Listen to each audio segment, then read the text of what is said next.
And we are live. It's your friendly neighborhood film watchers. We are Frankly Football. I am your humble host, Brandon, and I got my man, 100 Grand, set it off, Chris, with me. And as you may see, we have two esteemed guests, two returning guests with us. We got DMV Fanatic and one new returning face, that you may see, John Herndon, host and writer for Fansided. Gentlemen, go ahead and introduce yourselves. Yeah, I guess I'll go first. Please. Go ahead, you introduced us already. So. Yeah. You put it all out there, man. I didn't know what to say, but I'm like, DMV Fanatic, you too. That you can do to yourself. Yeah, I mean, I've been doing this YouTube thing for quite some time, and I'm here to support my brothers, man. And when they come calling, man, I'm here. So appreciate everybody. Glad to be here, and I'm ready to talk some football. Thank you, sir. Thank you. And John. Well, I have to echo DMV Fanatics. As far as this, I'm here for supporting. It was a great session last time. I am here to see it again. I loved it. Let's just get with it, man. No doubt. Just like four brothers at the water cooler. That's what I like to call it. That's my thing. Dudes at the water cooler just talking about this ball game, man. B, how you feeling, man? Chris, if you remember at the end of Avengers Endgame, when Iron Man snapped his fingers and Thanos just had to sit there and look in disbelief as he faded away. I think that was the look on Tom Brady's face as he took that trouncing, that trampling, that kerfuffling that the Cowboys gave to him all throughout Monday night. And some people don't like to go to work on Mondays, right. But as the Dallas Cowboys, laid hands upon him multiple times on Monday night, Tom Brady was in disbelief. And it's a wonderful thing because Tom Brady was the monkey on the Cowboys' back. He was the dragon in the first room of the castle for many a year for the Dallas Cowboys. Okay. And it was cathartic in many ways for us to finally climb that mountain in the playoffs of all settings, in the first round of the playoffs. Right. So it was a wonderful thing. It was therapeutic, if you will, for us to be able to defeat him in the first round of the tournament. How did you feel about it, Chris? Hey, listen, man. Ray Dakota Prescott came in like two-handed Jamie Lannister. Okay, nobody deals with the Kingslayer like Ray Dakota Prescott does, and I think it was just. You said it beautifully and eloquently. It was what we all wanted to see because of the parade of last week. How he played the week before against Washington because none of us were happy with him. Man, John wrote a beautiful, beautiful article. Check it out on Twitter, man. It's a great 7 to 10 minute read, man, and you'll kind of get the sense of this guy said something a long time ago that I say to my kid all the time, and I say to all my children, pressure is a privilege. It's a privilege to have that kind of pressure on you. And so for him to step out of the shadows of the lure of all the other Dallas Cowboy quarterbacks, from Tony to Troy, because nobody else besides probably me, probably just me, had a chance to see Roger Staubach play. So I love the fact that he played the way he played last night, the entire team. But, man, listen, I was waiting to see a tweet from you, Brandon, about your boy. Because I'm going to be honest with you, man. That dude was saving something for the playoffs. God dang it, Kellen Moore. That is the most, and I said it on this morning on Skywalker Still Show. Make sure you check him out at A to Z Sports, man. Salute. It is the most aggravating thing in the world to know that this dude can cause conflict on the field in so many different areas, and he doesn't do it on a regular basis because we could have been blowing people out like crazy. He was masterful last night, using everybody from Schultz, Ferguson, how he used Zeke, how he used Tony. It was just, Noah Brown. Michael Gallup looked like Michael Gallup, and it was just, man, it was crazy, man. So it was a great showing by the offense. And I'll let somebody else catch it, man. What they caught the other night. What you got on it, John? Well, it was a very impressive performance because not only was it against Tom Brady, who was tormented them for so long, but it was on the road. Also, they erased a lot of doubts because the last game, they did not play up to a level that we all thought they would do. Now, the thing that was impressive, Dak was impressive, but what I came away from is the offensive line was very impressive. The unit's been kind of shaky, and also they moved around a lot of parts. They only gave up 1 sack. They got over, I think, 128 yards on the ground. But absolutely control Via at moments and to control the stoutness of their defensive line. That was very impressive. Dakota had a lot of time to survey the field and go through the things they wanted to go through. Another thing they did was from the mental side. They only had two penalties last night. They normally at times have been a little bit undisciplined with penalties. Nearly every phase of the game was there except from special teams because a couple of things happened there. But other than that, it was just a very dominating fashion. Very hard to nitpick anything. Something that DMV talked about on his live a little earlier that he talked about the bully. He talked about how it is that you get your ass kicked and how you have to stand up to a bully. And the one thing I've noticed with McCarthy, I noticed him in Green Bay, that he used to have bully teams and he never made excuses. He didn't win all the time, but the only teams who ever really gave them problems, and even then they fought to the end, was Seattle and the 49ers of that era.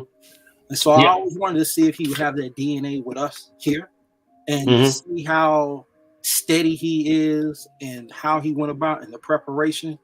So they were locked on. Like I said, hard to criticize. Very, very, very impressive. High expectations. And we need 3 more like this. No doubt. Yeah, because we're going to the sizzler. We're going to the sizzler. DMV, finish this off with your thoughts. Man, me and Mark Holmes, mainly me, because I'm going to give myself some credit. I'm going to pat myself on the back on this. We came up with this mantra, you know what I'm saying? It's actually funny, kind of a sexual innuendo, but it's also a play on words for the Dallas Cowboys because everybody knows when you think of Big D, you think of Dallas. We also wanted our defense to be, the main part of our DNA for this run. So we kind of coined the term, or we kind of flipped it where it's like Big D energy, and Big D energy got to show up. You got to show up and you got to have that swagger. They showed up and they had that swagger yesterday. They showed up and they showed no respect to Brady, like I said, as far as a football player. You step out there, you're going to hit the ground. We coming after you, buddy. Like everything. We tackle well. We finished plays well. We finished better than them yesterday. We want. Remember, I think we had a show last week, and I said, I don't know. I can't remember the last time Dallas wanted a game more than the opponent. They wanted it more than them yesterday, and it showed. And it all around it, from top to bottom, for the most part, besides the kicker, it was a dominating performance. No doubt. All right.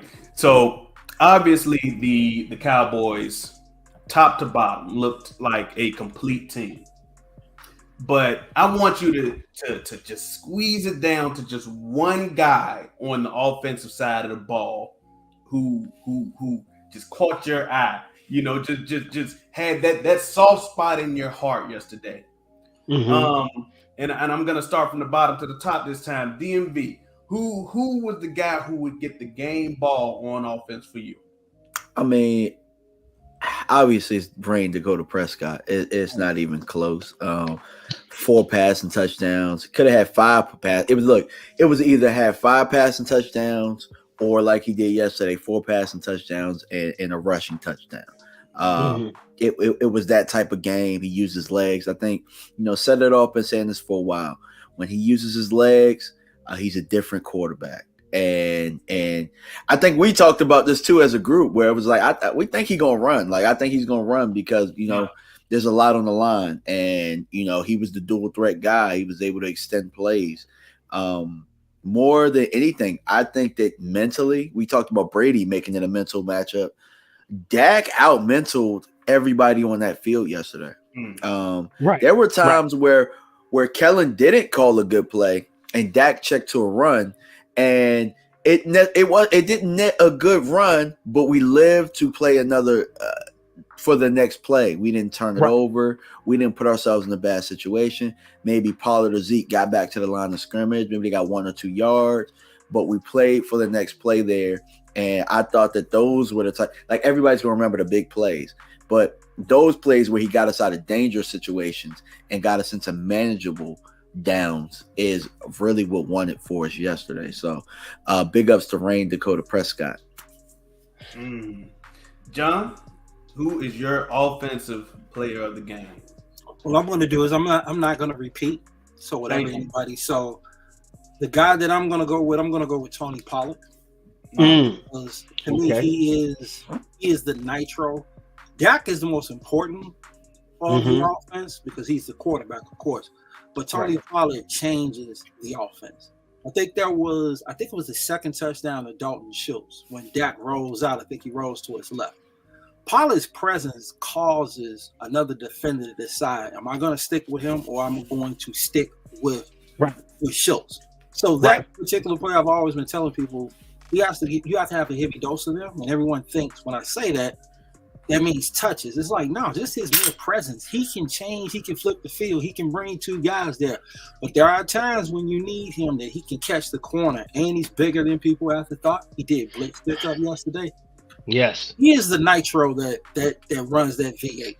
Dak is steering it, but the nitro is Tony Pollard. And so for me, he was excellent point. Yeah, he was perfect. He was just beautiful. Yeah. He had 15 carries yesterday, and I know we only had 128 yards, which was the average of 3.2. But if you look at his carry barrage, it's 5.1. He is so dangerous. They have to. He's RB1 for me. He changes this to. I don't disagree. He is. I do not disagree with you. Yeah. And that's why Kellen grew up yesterday, because we saw who got the important touches. We saw it. You know what? And I'm going to piggyback off of that because there's something, yes. Because if you look at it, CeeDee Lamb and Pollard are featured, but by them being featured, that opens up everybody else. Right. That's how you're supposed to. When you're trying to feature your guy, you got to go and feature those guys. And that allows Dalton Schultz, that allows Hilton, that allows other guys to just get involved. It was very, very impressive. And no gimmick plays. Not a one was called yesterday. Yeah. If it was, I'm assuming he audible out of it. It was beautiful. It was masterful. Can I kind of piggyback on your one point, and then I want you to continue? I was half expecting the first play of the game to be like a double reverse or some kind of weird stuff like that Kellen would try to, instead of just giving Dak a regular pass play. And see, the thing is, I'm with you because I've always told people, and I think we talked about this last time. Yeah. Just because a play is called, as a quarterback, it doesn't mean that you have to do it. Just an example of another team, just one example. You guys all watched it. I'm quite certain. The Seattle game, second Super Bowl. They're on the 2nd-yard line. So they decide to pass the ball, even though they have the best power running back. Yeah. So you should try that situation at least, maybe twice. And then if it doesn't work, you can do play action. And when Dak did that, I think when he did the rolls on the 4th-yard line, I think we ran it 3 times. Yeah. I like sometimes the stubbornness of the run is fine, but if you're going to do something off of it instead of just keep hammering and not have success, it was beautiful. It was beautiful. Absolutely. Chris, who's getting your game ball, man, on the offense? Hey, man, I got to give it. You got Rain touching the ball, being the guy who he is. Tony Pollard being the nitro that ignites his engine. But none of this happens without the offensive line.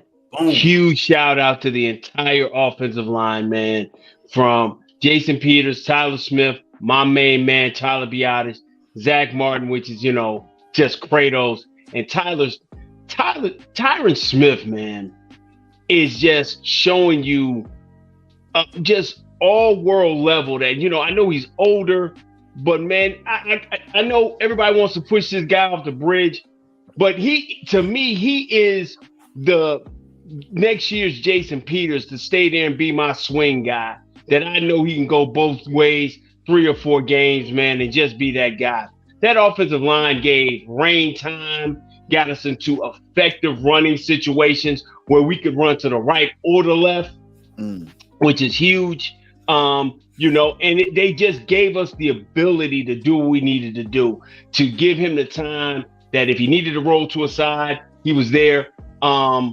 If I'm not mistaken, I think one holding call, which to me was a phantom one on Schultz.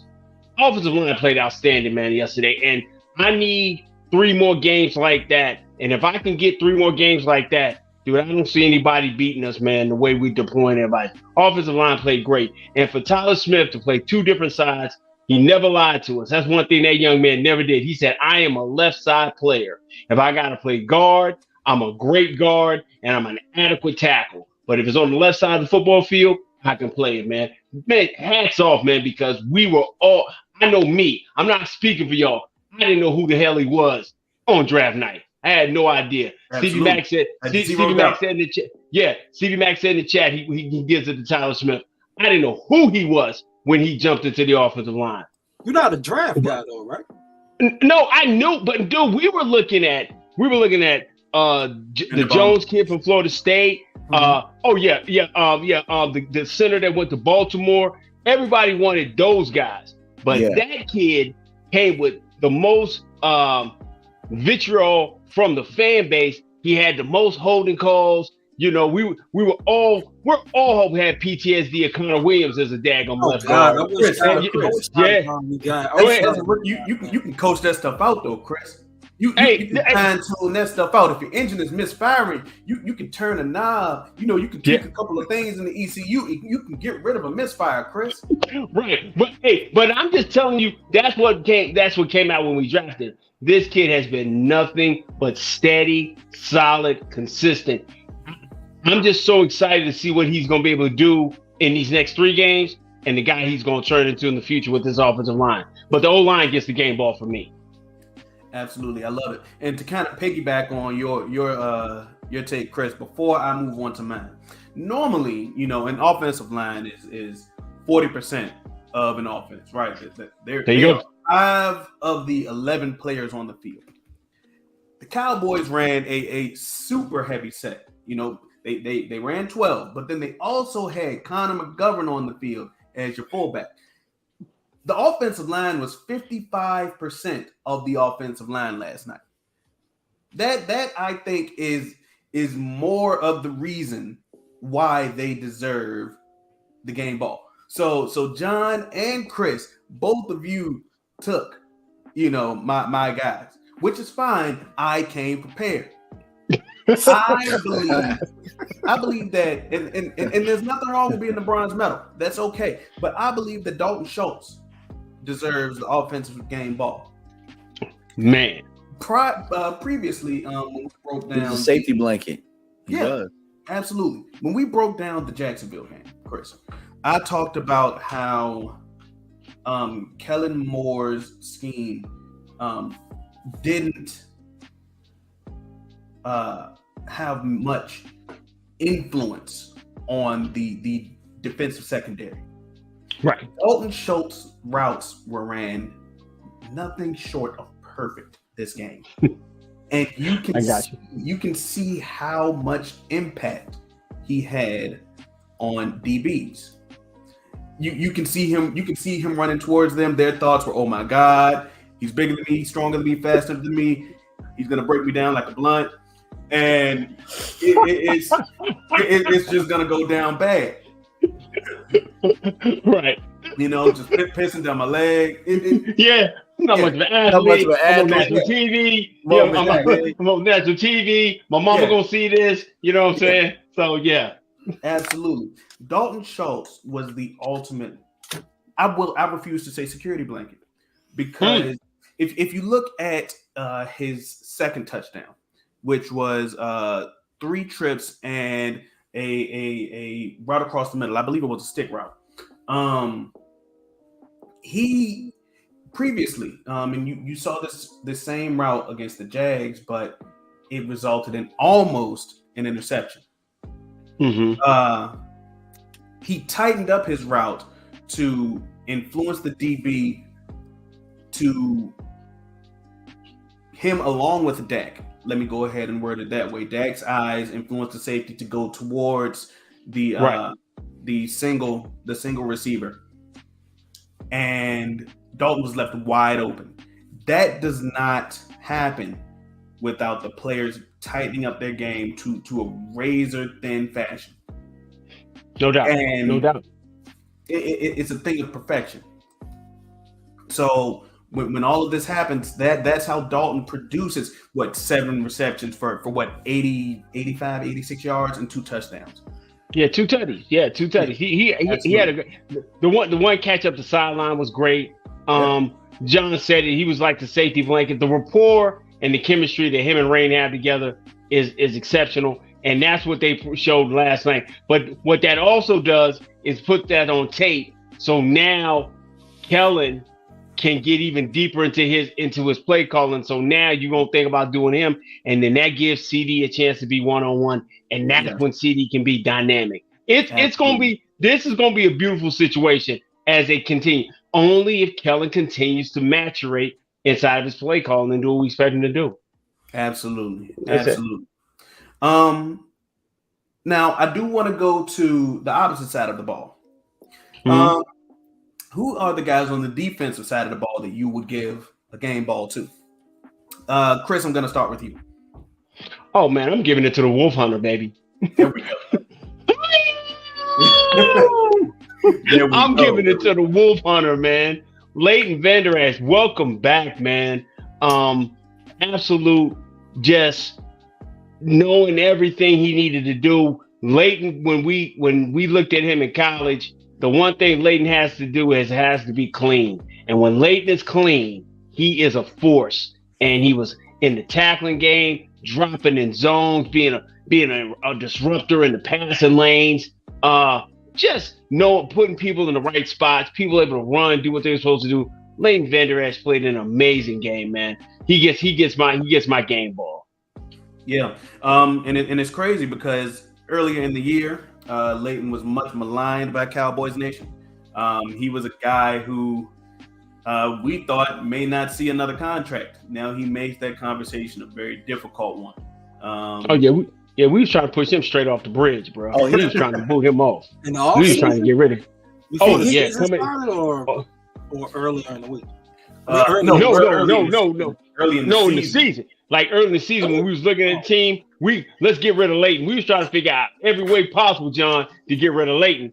I already had the garbage bag waiting for him. LVE grew some nuts out of nowhere. I don't know where they came from. Grew some nuts all year, though. Huh? I think he's been playing good football all year.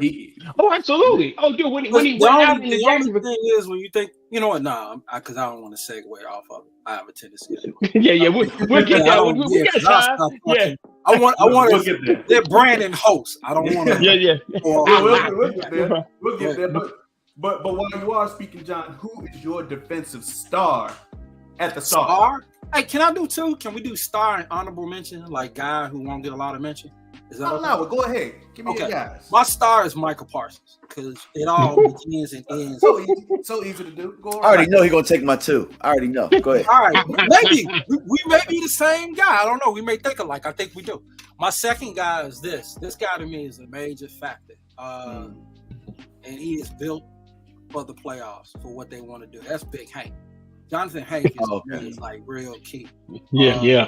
I know he got a sack yesterday and all of that, but I've told people you go look at it because here's the thing. If you saw yesterday, that's Osa's best game for the entire season. So once again, it is. Hankins commands 2. Whereas that allows Osa to just have 1. Whereas the other guy was inactivated, Gallimore and Bohanna. Yeah. Deactivated because of that. So Big Hank gets a lot. He freed up a lot of the linebackers. So my star is Michael Parsons, of course, but I got to give Big Hank a lot of credit because big guys in the middle never get a lot of credit doing the dirty work. Doubt. So No doubt. defensively, yeah, Hank was amazing yesterday. Very disruptive. Did everything. Yeah. Let me ask you this: Is Jonathan Hankins the trash can full of dirt at one tech that we've been asking for? Yes. Yeah, he took it right out. Right. Yeah. And the thing is, he's still a force. He isn't what he used to be. Yeah, Right. But Right. he's still a force. He is that type of guy. When we get around the draft now, I'll tell you who I really. Oh yeah. Hey, we still winning games. You too. We are still playing games. All year round. I know you, man. I know. That's it. Yeah, like DMV said, he is that type of guy. He knows how to play. He's a big dude who knows how to play. You know, of course, no doubt. A big guy who doesn't know. Yeah. That's true. That's good. Yeah, he's going to be very important. What we got to go up against next week. Yeah, absolutely. Definitely. DMV, what you got for me? So I'm with John with the star being Michael Parsons, obviously, but everything he said about Hankins could be said about this young man. What you got? The question coming into this week was who's going to be cornerback number 2, right? That was a big question. So Dallas threw a wrinkle.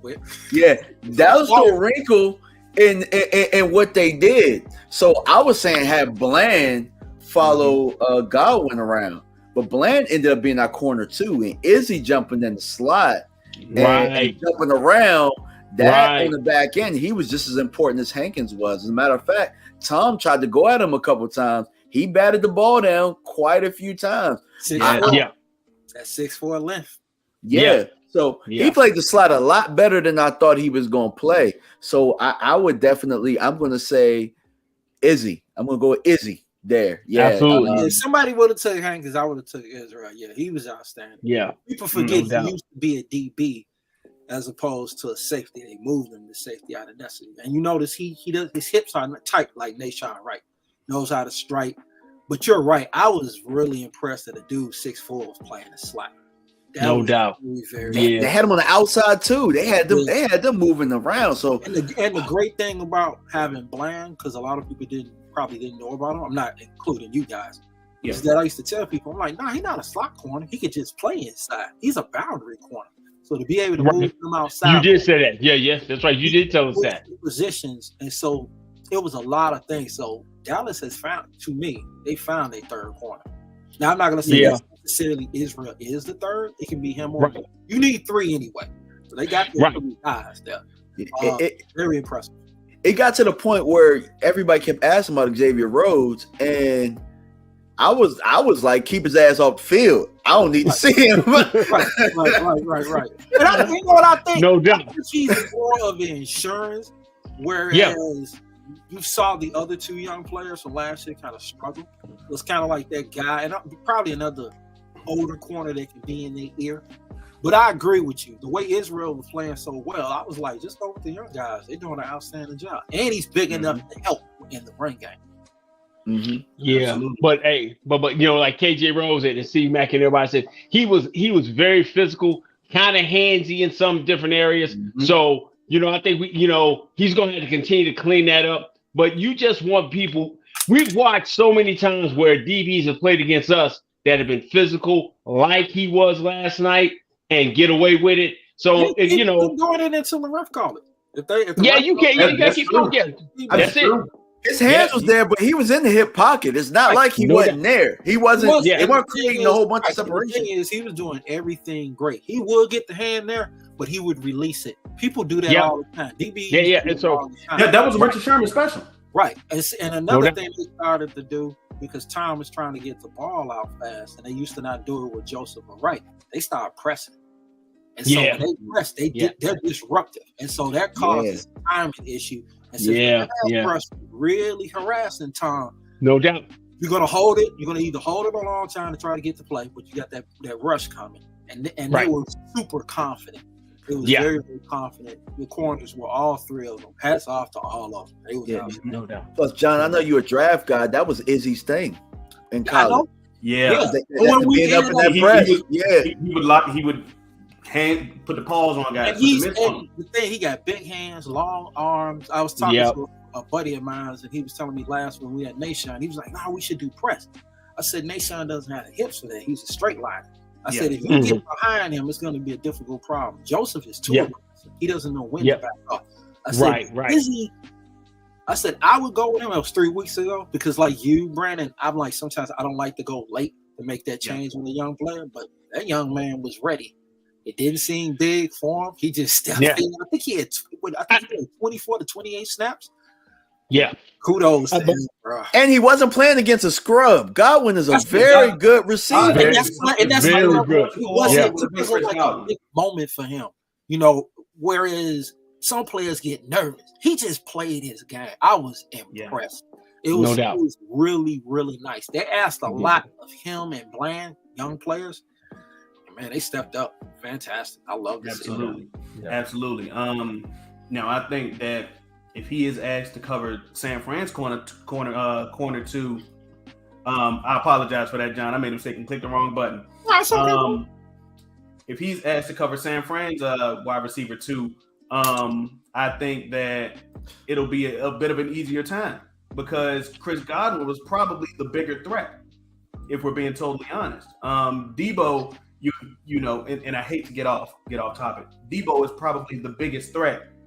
They don't have necessarily a Chris Godwin. Now, back to where we were.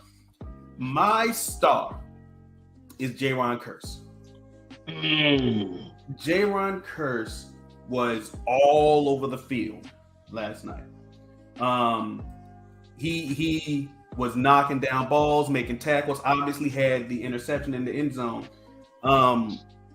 I say all the time that the Cowboys have the best 1-2 combo of safeties in the division.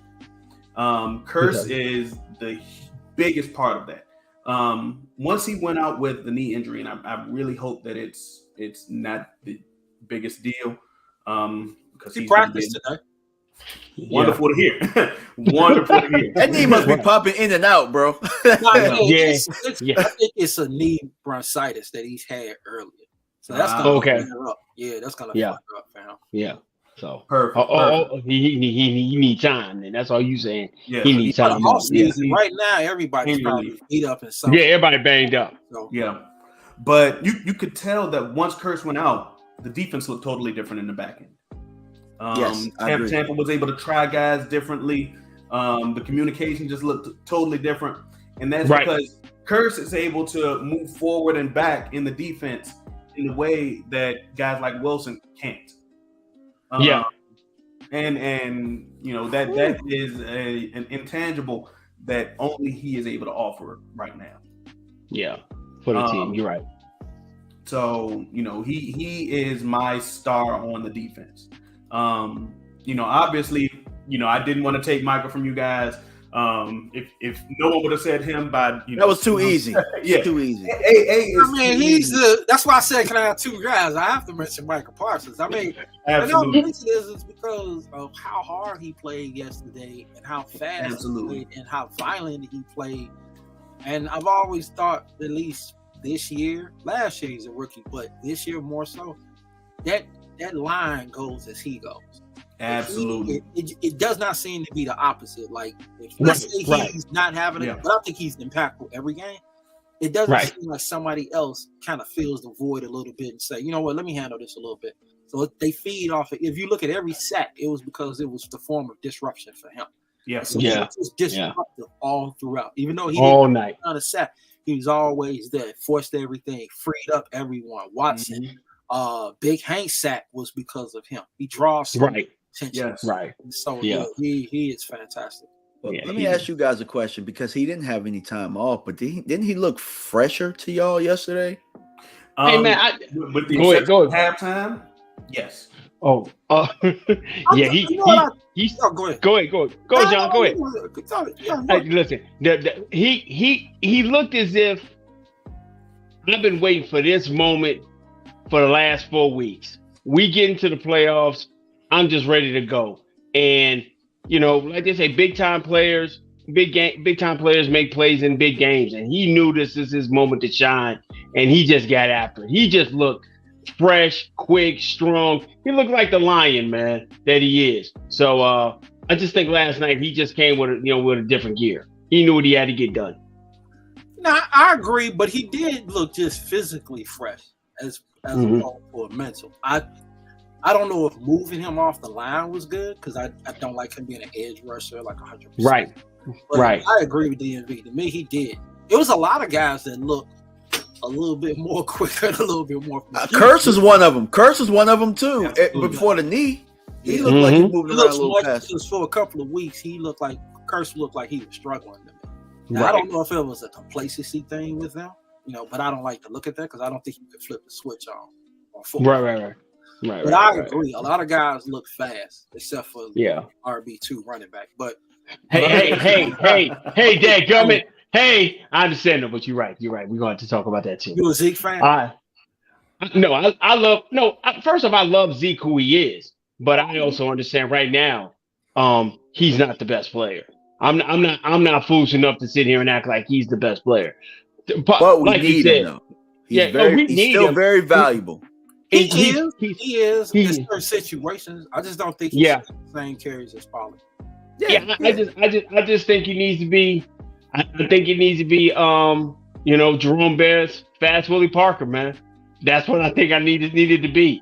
Inside the 15-yard line, I'm using Zeke, to pound through and go there. But from the 20s to the 20s, man, I need Tony Pollard touching the ball, man. Because every time when he touches it, I know y'all do this. Y'all be like, oh, you just think he about to get going. I do that every time I see him.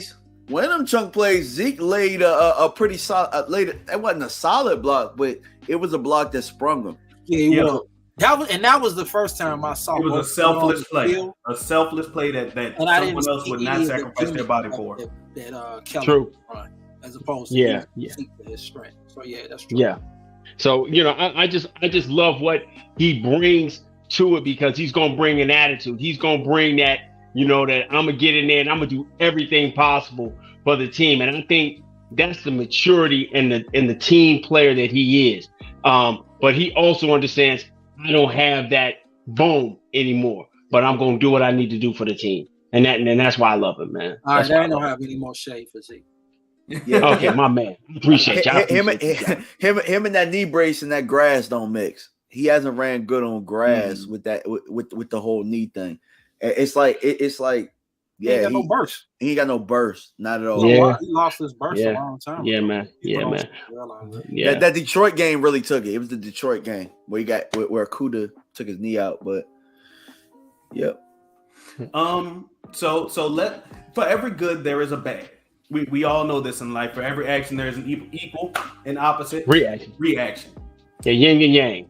So if we have a player that we have to heap praises upon, there are some players that make our stomachs hurt, right?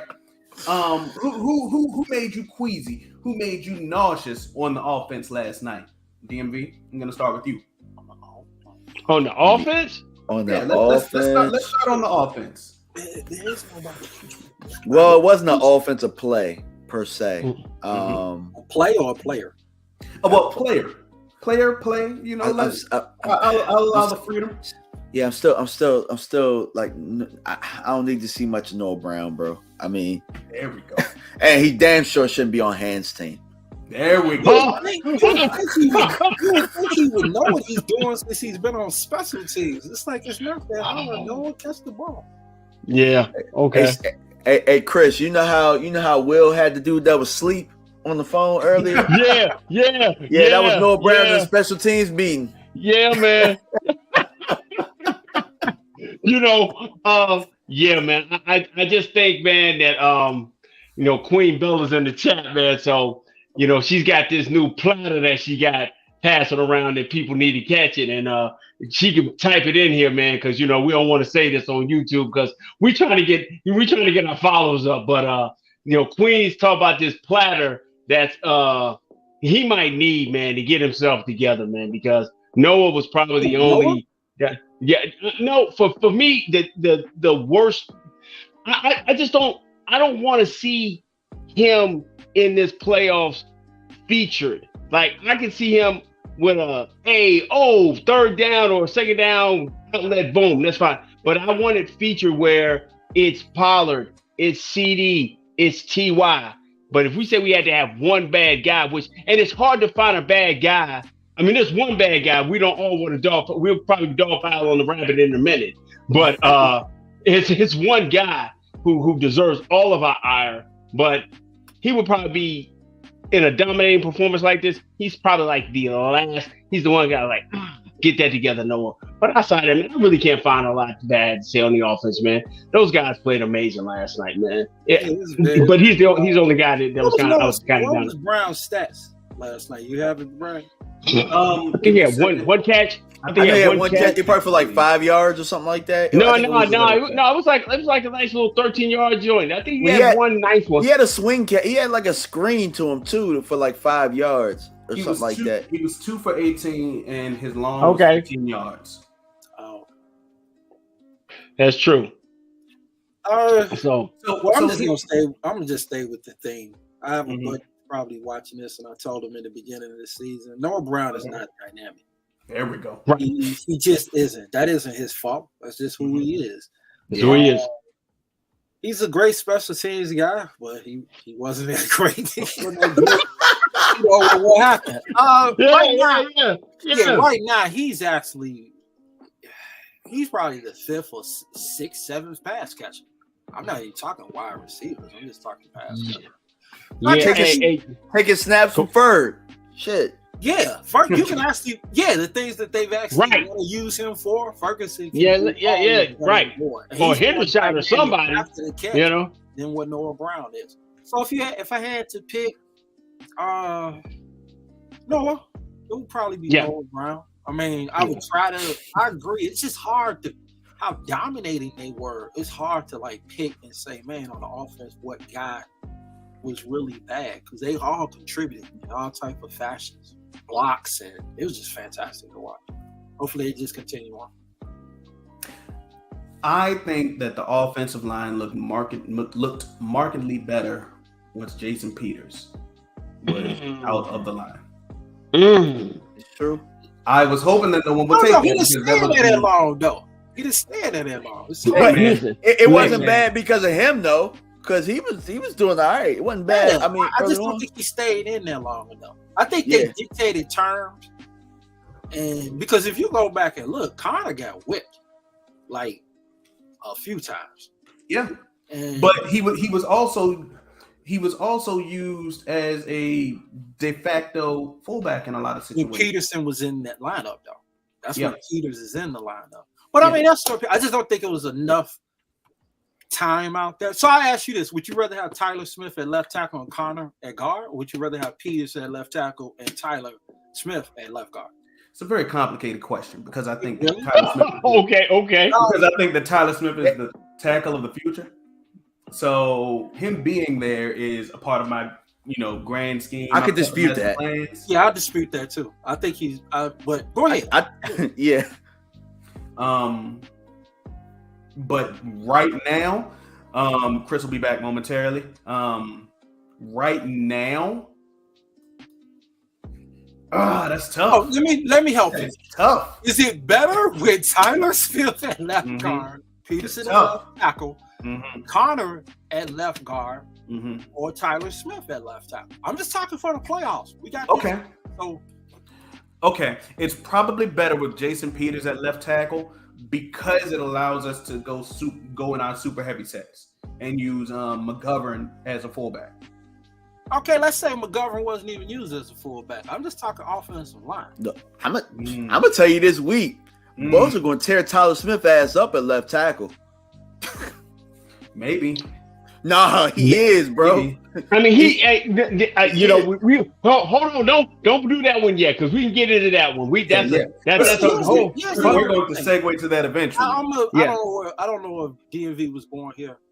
I know a lot of people want to put Tyler at left tackle, and I think the people who kind of graded him low are so surprised at what he's doing that they think left tackle would be a fit for him.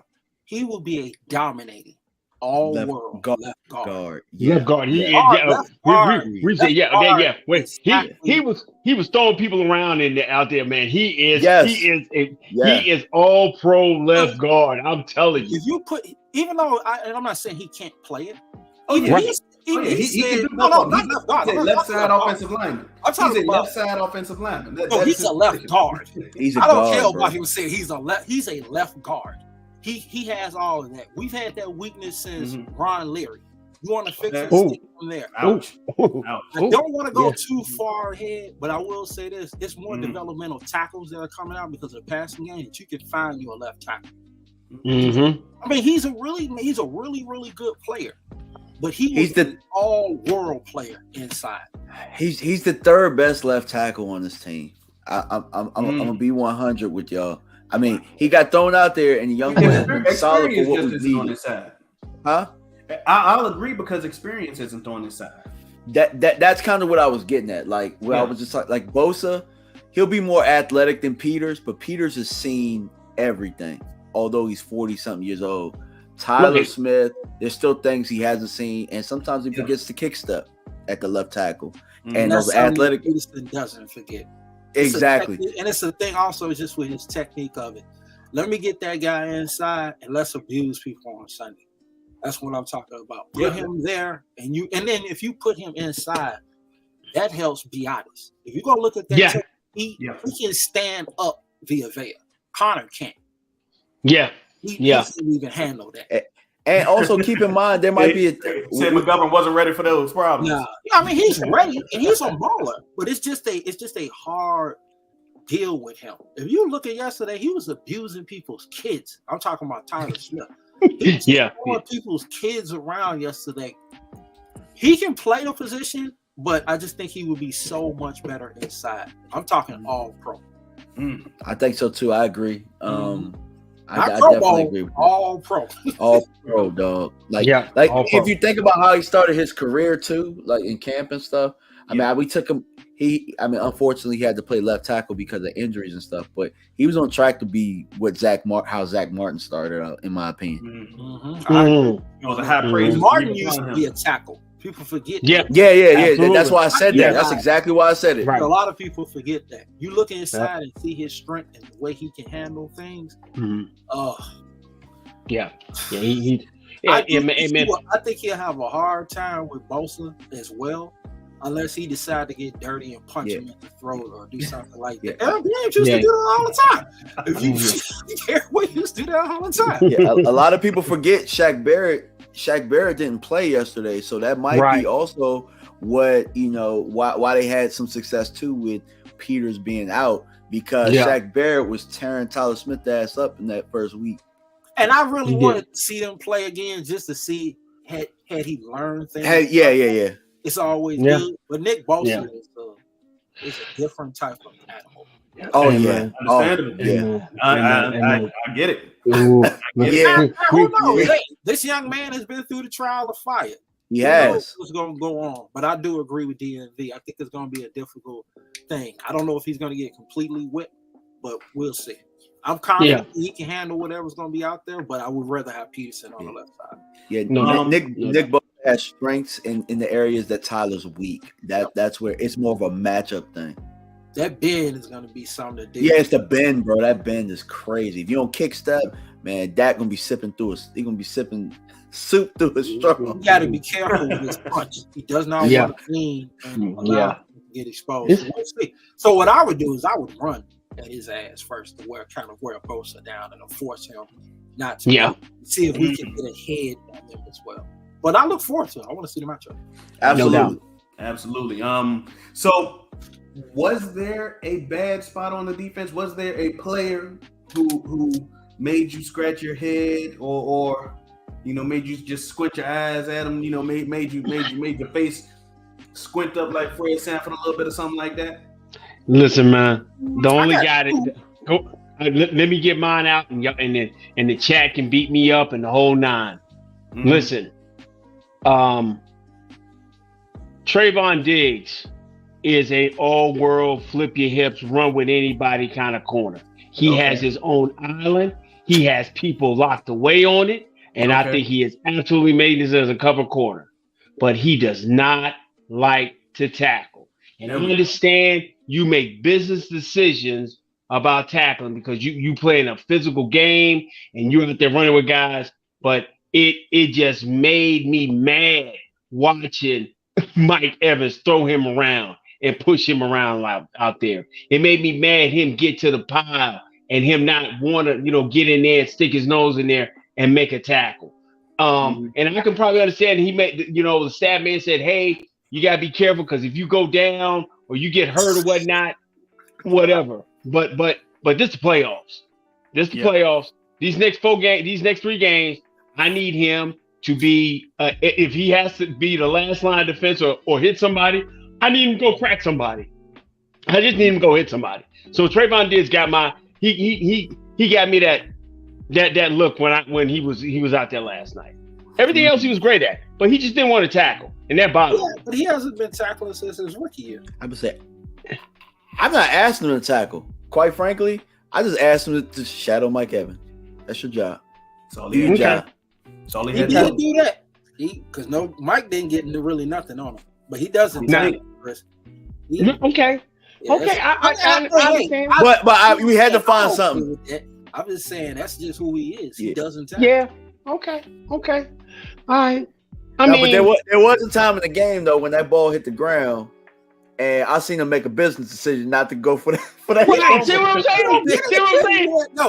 saying? See, you saw. See what I'm saying? You saw it, man. And see, John, DMV, you played corner. You understand? Go get that damn ball, man. Go fall on that damn ball. I'm just saying that's just who he is. Okay. Remember, I talked about this last week. I said you did. They should run towards him because that ain't something he likes to do. But that's why I said follow the number one receiver because they're more than likely not going to make that person be the lead blocker. Exactly. Because they got to throw him the football. Right. But that's what I would have did if I was on the opposing team. Even though he follows, I'm running towards him. That is something that he has decided I am not doing this. I will fight for the ball and wait for my buddies to show up. Yeah. And guess what? They're not going to use Deebo Samuel this week as a lead blocker either.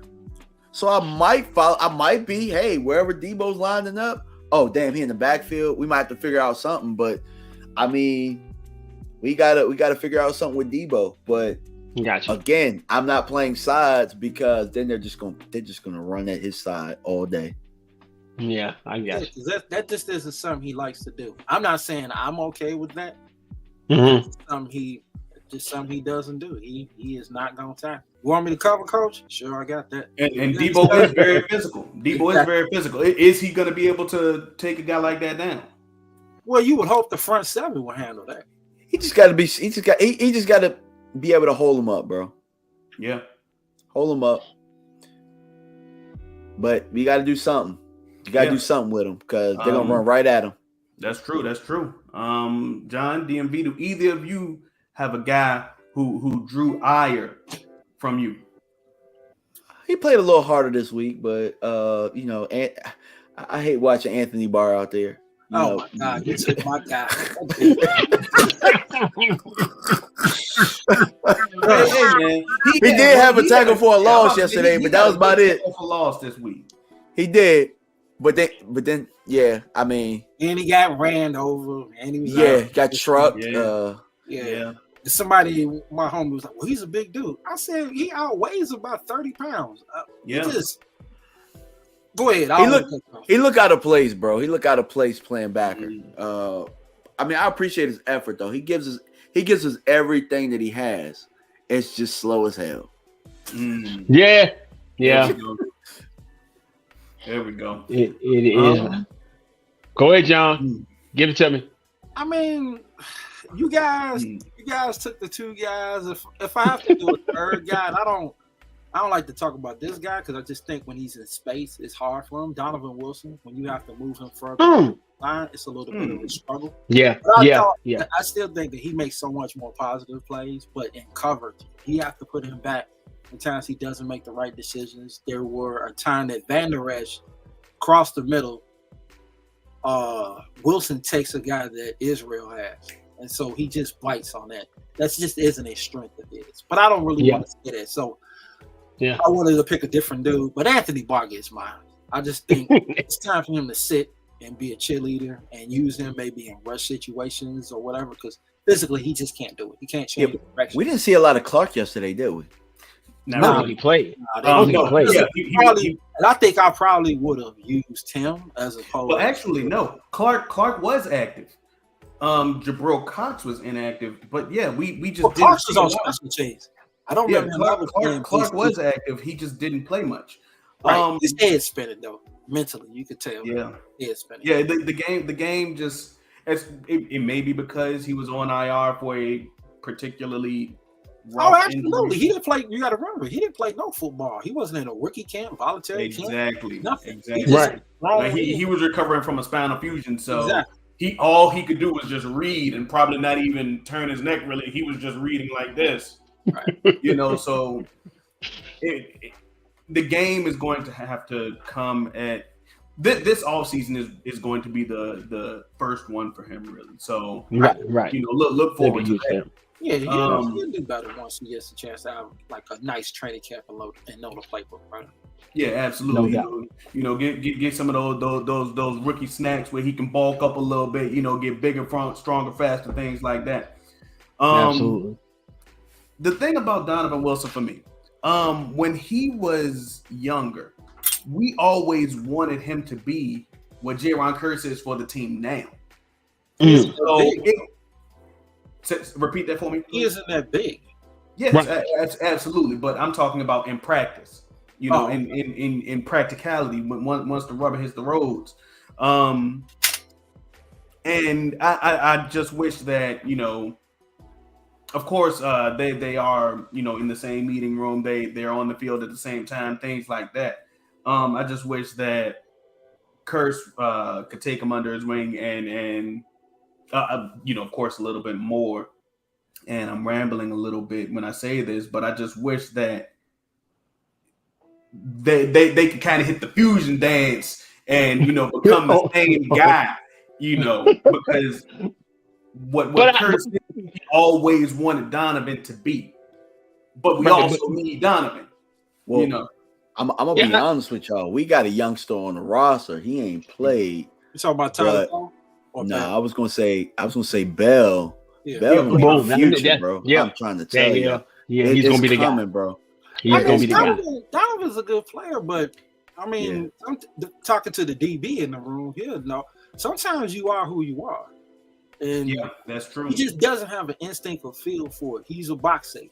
He plays physical, even though he's not big. You go back and look at Curse's tape, a little bit more ranger, better instincts in cover. But even if you put him at free safety, just say you put him there, he'll have some struggles because he doesn't have that type of range. He's more close to the line. He's a bigger body, longer, and also you got to remember the reason the defense looks bad when he calls the plays. That's true. He's the initial play caller. Van Der Esch is the second because Parsons used to be it. He took that away from them for him to be free. But Donovan's a good player. He's a good player. Yeah, definitely. And he has some limitations. He don't have that type of range or feel for it. But I did think his coverage was much better yesterday. But I had to pick guys. The game plan was excellent yesterday. It seemed like the communication on the back end was very good from everybody, and they played to everybody's strengths. So no doubt. Like nearly that second interception that Curse has, you go back and look at it, he passes a player right off the D. Yeah. Perfect. Yeah. Like I agree with DMV, the communication. Like for the last couple of weeks, it looked like some people were playing cover one, some people was playing man, and they didn't seem to know what they were playing as a unit. And yesterday, it was a complete unit from the front end to the back end. And if we're being honest, Leighton could have had an interception later in the game as well. That he just didn't bring down. Yeah, he was close to two. One of them, that breakup of the interception, that was just him coming off a route because Wilson crashed hard. Yeah, and he went and got depth. Yeah, right. He said if I don't depth back, that's a touchdown. So that's what I mean by instinct. Stayed in the right place. Some people just got incredible. Whole time, where was Wilson going? He crashed on the same guy Israel did, and so I don't know why he took that. I guess he thought Israel was going to carry the other guy. I have no idea, but he wasn't even in that position. So it's like he's coming off. So that's the thing that happened. He just doesn't have an instinct for it. But if you need him to light somebody up and attack, that's what he's going to do. That's what he's going to do. He just have limitations. I agree with DMV. I'm cool with him leaving. I like Bell. I love Tyler Cole. Those are my two safeties. I like the features. But let's look onward, man. The Cowboys have more straightening to give out. Ain't nothing but a little bit of straightening. Ain't nothing but a little bit straightening. You know what I'm saying? Ain't nothing but a little bit. The next dragon in the lair is the one who knocked us out last time. It is the 49ers. It's almost like it's destined to be. How do y'all feel going into the game? John, I'll let you go first. I feel more confident based off of last week, even though I think the 49ers do not resemble San Fran. It's just how they went about their business. I agree something that DMV talked about a little bit. I think he was heading towards is the 49ers defensive line. And that's going to be key to me. I think they play zone coverage. So that's something that Dak does thrive in. But that can be nullified if we can't handle it up front. So it's all about the trenches. This is a good mental boost for a team that kind of was shaky going in. So that's a good thing. They got a good opportunity. If they play their best football, they have a good opportunity, a really good opportunity. It's not going to be a road game. The San Fran is like Dallas Stadium. So Dallas West. So That's true. we just have to continue with the same game plan. But it was something that I was going to talk about, but I'm going to get full credit because DMV put it out there. Shanahan really knows Dan Quinn's defense. Like he really knows. He studied it. Yep. So there are going to be some things from an individual effort, but it's going to be some different things that they're going to have to go out there, not to give away tendencies. He's going to have to worry about when he run them stunts, because that's what they did to us last year, and a lot of teams did to us. They time those stunts, they bust those plays.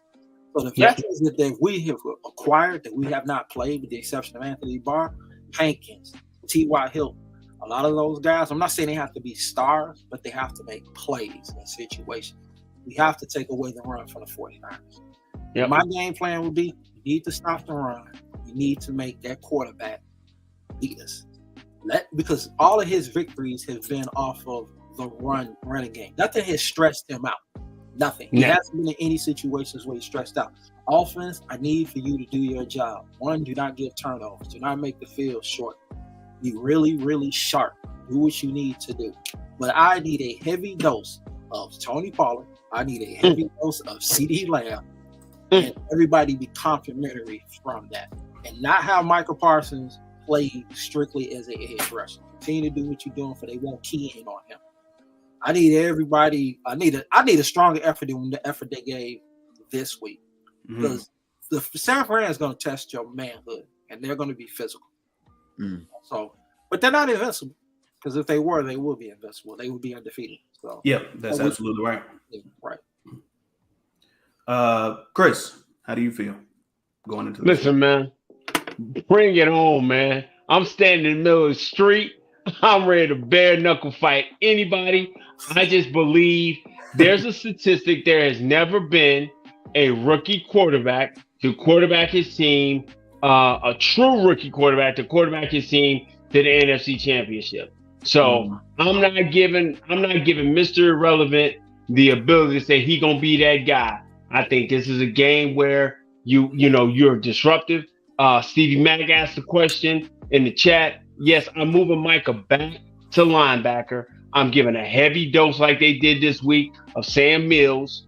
I don't know why I keep saying Sam Mills, but Sam Williams, making him do his thing in the edge. And with Hankins and Osa and Hankins and Chauncey Golston, I think they clogged that middle up enough that those guys can run free and go make plays. So I think the defense is going to be fine. If they're going to be a zone type defense, I think this is the week where CeeDee Lamb gets to get off. He gets to get off and really put pressure on these guys on the outside and do his thing. So we're going to have to play clean. And that defensive line is good because they can get pressure with 4.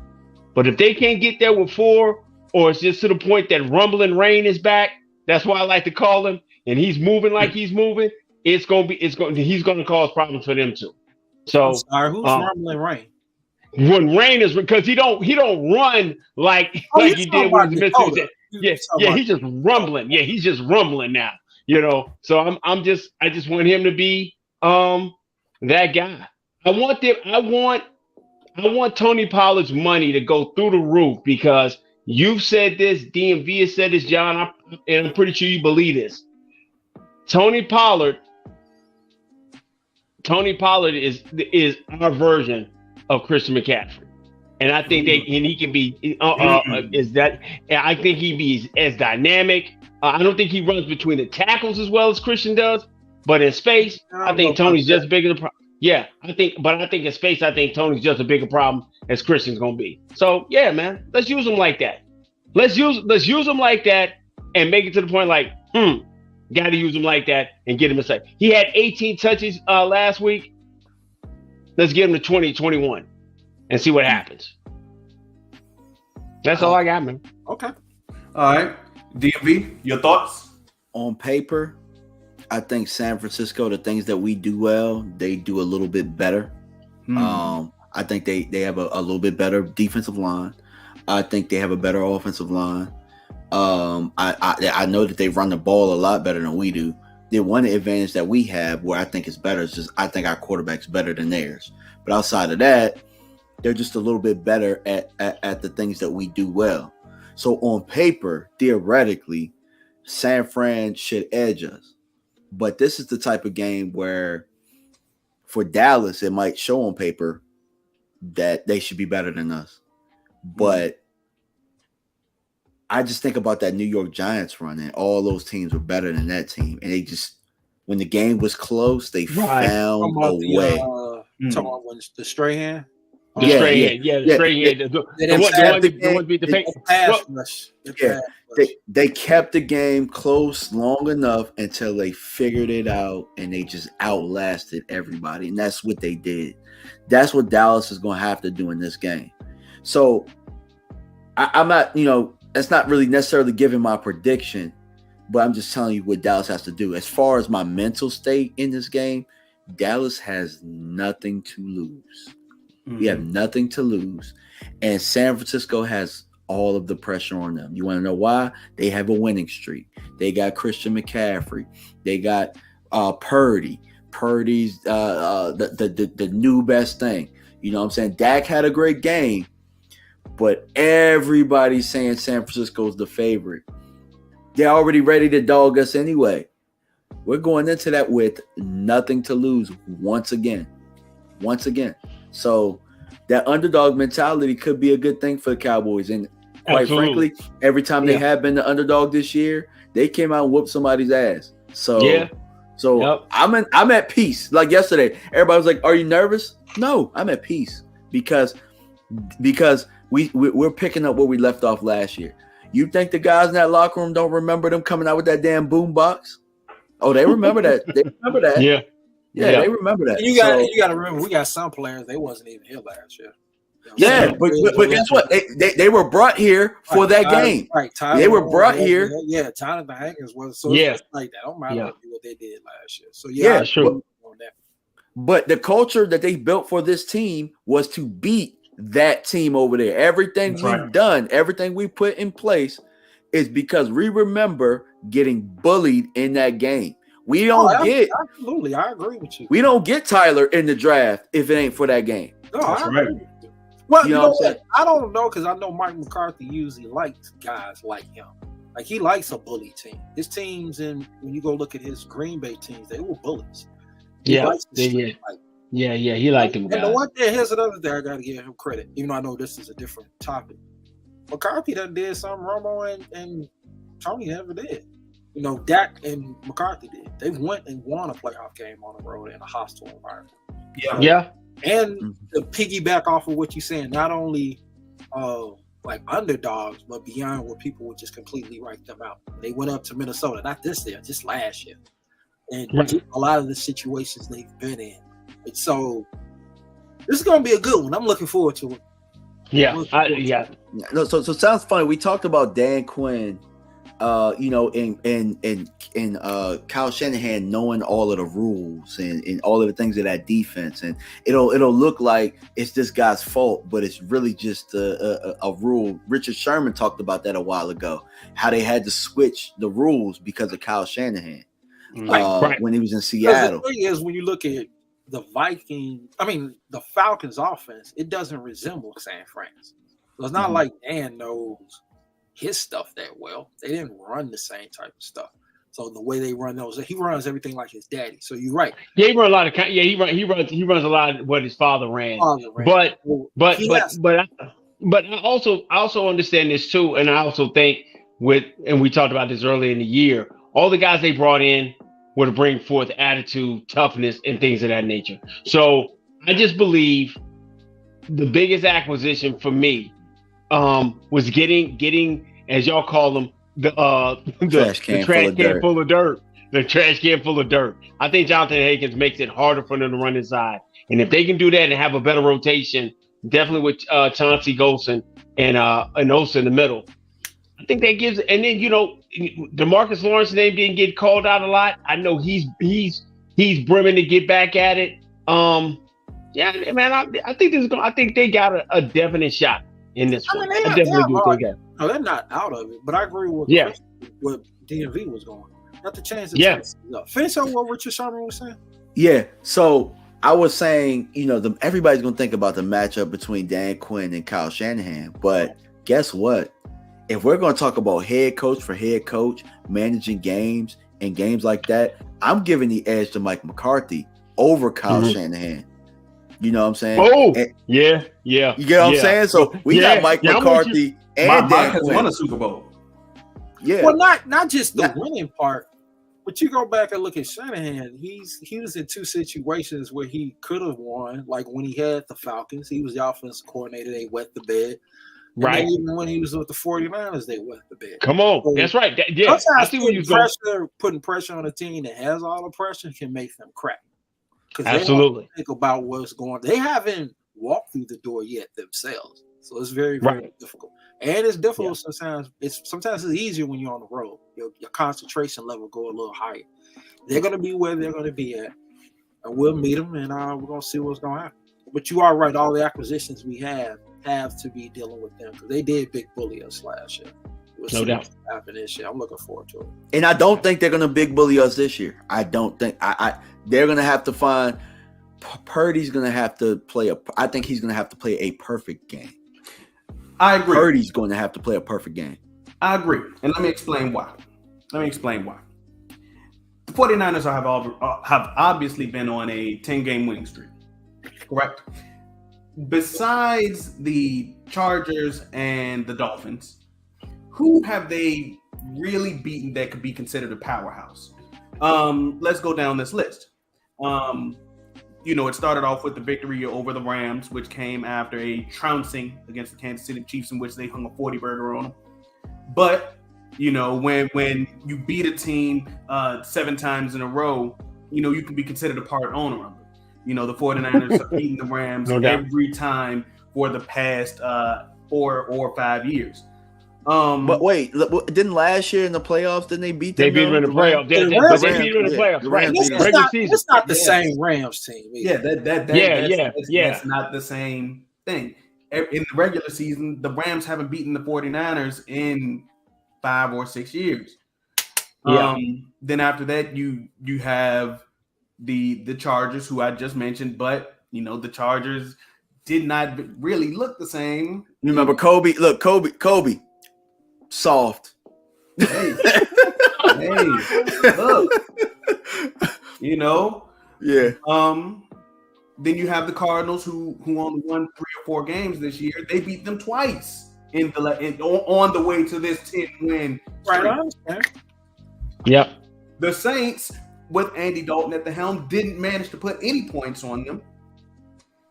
And the Saints have did the Saints win 5 games this year, or was it 6? I can't remember. I thought the Saints was almost in the playoffs.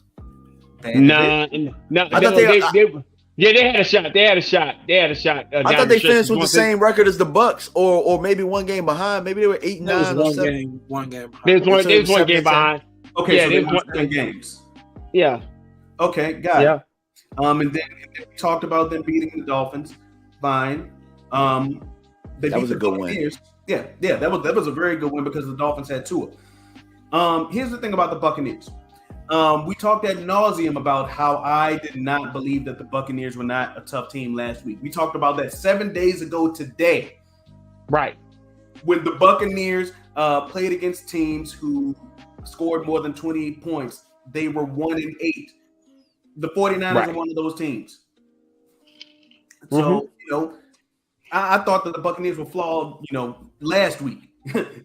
I'm going to continue that thought this week. I'm not just saying that now because we're about to play San Fran. You saying San Fran is a flawed team like the Bucs? I'm not necessarily saying that. I'm saying that we have to consider who they've beaten along the way. Right. I don't really get into this sometimes because you can only play what's your schedule. I got to get into what I see with them. I get what you're saying. That's fair, but people weren't scared to say this about the Vikings. I mean, I who plays sports here? I know DMV did. Did you guys play it too? Yeah. But see, I'm like this. On the other end, I don't give a shit who you play. Excuse my language. I'm like, I don't care if you state champions or whatever. You got to get on the field. And like John said, DMV said, it can be a paper thing, but in the end, it still got to be whatever it has to be. Yeah, how they line so up? I understand the context of what you're saying, but on the flip side, I do have to say one thing. They stick with their DNA. Not just this year. Let's go last year. They are who they are. Right. Yeah, they are who they are. Football team. I have to just, give them that. They are. You're going to have to beat them.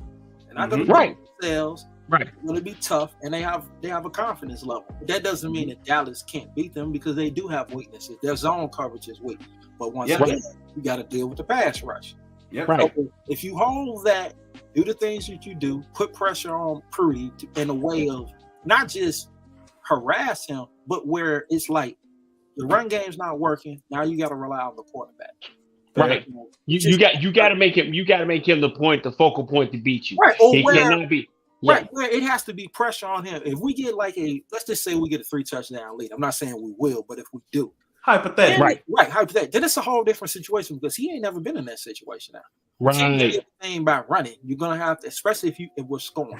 He's also not used. He's not used to turning the ball over either. No, he turns the ball over in the playoffs. That might be something completely different. Like, oh boy, that was going to be a point that I stressed. Unless they're resilient and they've shown themselves. Sometimes bullies can be out bullied. I've seen teams that are bad as bullies, and then when you step to them, it's a whole different thing. It's a whole different thing. I just got a problem with the 49ers going toe to toe with Stidham and the Raiders. Stidham is only start of the year going to OT. I gotta believe, given the opportunity to go at him, okay.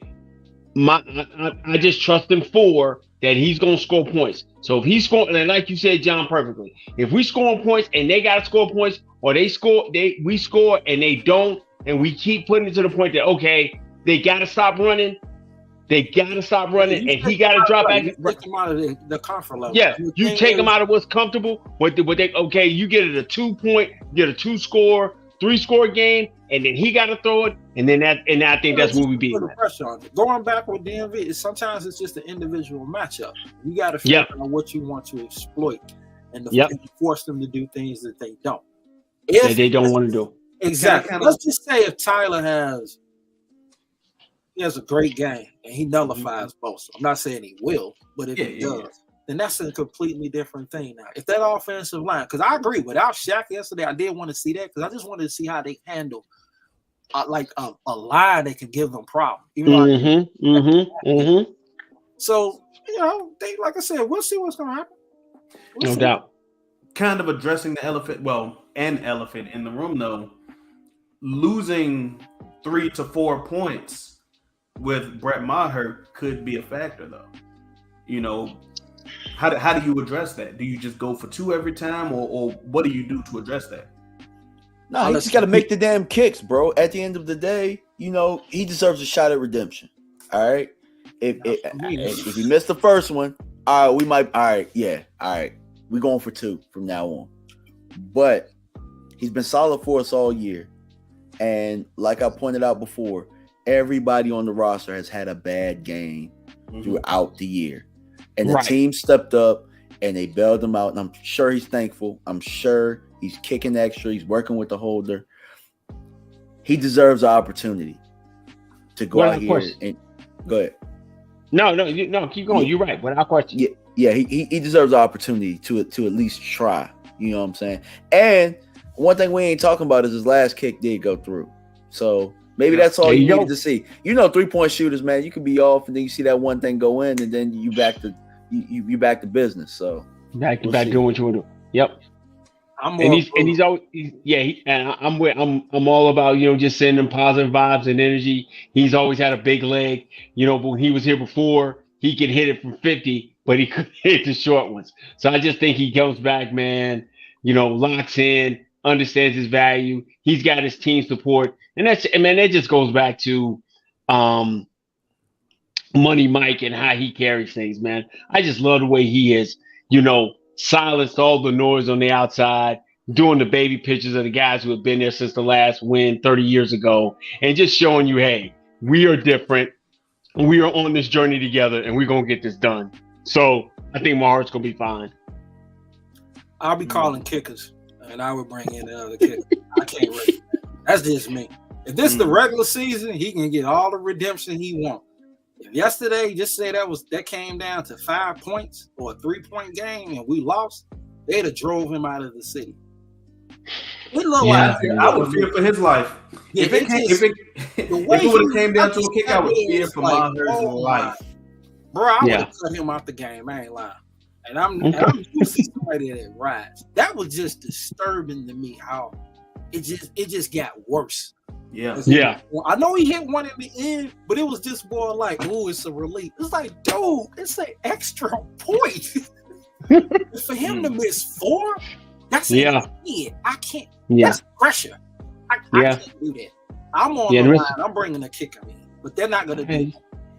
Yeah. Here's the thing. Maher historically had problems hitting the short kicks. Do you think that he may be getting back into that funk? Absolutely. Did you see the way he bro, the second kick he did like this. I said, oh my God. I told my brother, I said, watch he miss the next one. And then he just kept overcompensating. And to me, it wasn't a 3-point shooting thing. No, that's a good analogy. You ever see a dude, Nick Anderson, when he missed the free throw? Oh man. Or look at Brad Ben Simmons. He doesn't even want to touch the ball. Well, tomorrow, he didn't. I agree. Hit the kick. I want him to just walk out there. When he missed the second one, I want him to just be like, don't worry, I got it.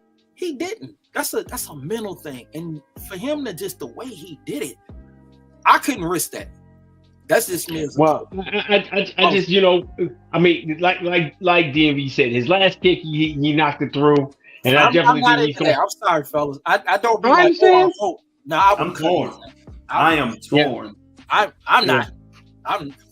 He missed, fellas. It wasn't field goals. He missed 4 extra points. I understand. 4. I understand, bro. If that game was close, imagine if one of those was field goals. Yeah, and that was that type of game. Y'all would have TV. And I think that's you're not. I don't think you're wrong in any shape, form, or manner, John. I just believe that he'll be better. He'll come out this week. Have a great week of practice, and we just going to trust it because right now, this late in the season, man. I mean, who we bringing in? I mean, they're going to go with him. Mike McCarthy's already. Yeah. Oh, by the way, whoever appointed it had nothing to do with the holder. Nah, the holder was fine. It had nothing to do with spinning the kick. He just kept pushing it. He kept pushing it throughout, and then when he tried to compensate, he pushed it through left. Did we change holders? Didn't our holder get hurt or something? Yep, he did. Yes. But I think this guy we've had has been there for a minute, so I don't think it's just. And like I said, the exchange was a little different. Like you could see some of the times it was late on the spin. One was the ball got there late and things of that nature. But like John said, yeah, that's befuddling. Hey, fellas, he did the same thing, and he never got out of it. Yeah, It just weird, dudes, man. When they get into this funk, I rarely see dudes if they start missing. I don't see kickers usually just suddenly bounce back. They may miss 1 or 2, you get that. Yeah, right. Man, it's like a sickness. It's like a sickness. Yes, it is. And then they get it in their head. And then the thing is, they don't play anything else, so they on the bench. oh my God, I got a kicking game. I just Did you see it was a field goal position or something like that? And McCarthy told him to sit his ass down. Yeah, for the last touchdown. For the last touchdown. Yeah. And it's like, Yeah. someone just said, I think Bailey. But Bailey was a really good kicker before who went through a struggle, who had a hip injury. Myers healthy. I'm praying. I don't want to put no negative vibes. I hope he is really good. I don't care he missed the last one. He missed 4 before. That's a record, an NFL record. I couldn't. He was historically bad last night. But thank God we had 4, baby. Yeah, thank God we had 4. He 4 and 11. The F-ball. defense held them down too because they didn't let man. them score. That's why I was True. like our fans was upset about us missing the extra points, but I'm like, but fellas, like they got a 0 on the board. You know what I'm saying? Like there is a 0 right there. So until it becomes a problem, until it rears its head and they score 7, like you know what I'm saying? Like the defense is holding us down. Like, No, they weren't. Yep. They weren't. But Yeah. if that's a tight game, man, that would bother me. Yeah. No, I mean, you it's can't gonna do be- nothing in the game because he's there. Even though I said I Right. would have sent out the punter at one point. I was like, I'll let them. They kicked too.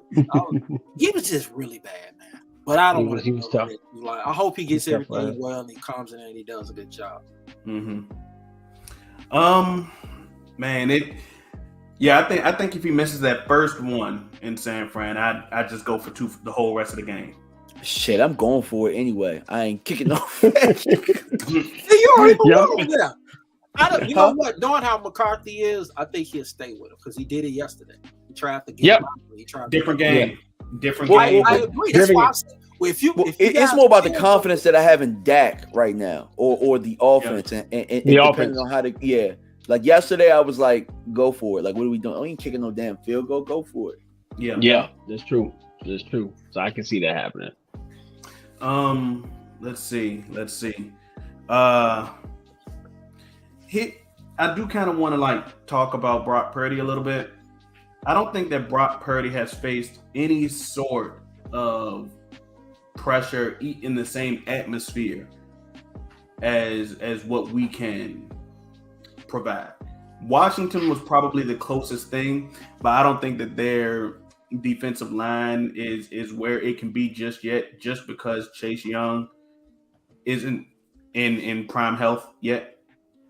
So I don't think that he hasn't seen anything remotely close to what we can bring to his face. You talking about pressure wise or guys against him?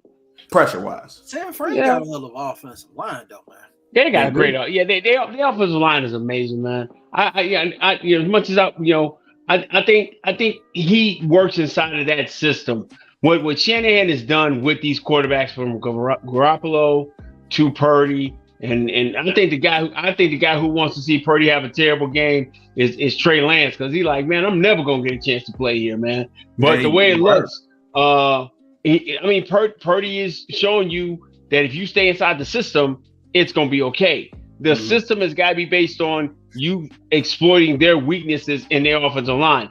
I think their right guard, I think their left guard is the weakness in their offensive line. Trent Williams is all world. I think their guard has kind of got some weakness. So you got to be able to exploit the middle and be able to keep that running game to 3.5 yards, and then make it to the point that he's got to throw the ball outside of those crossers. If you can keep trying to deal with those crossers, you got a chance with it. I just want somebody to force him.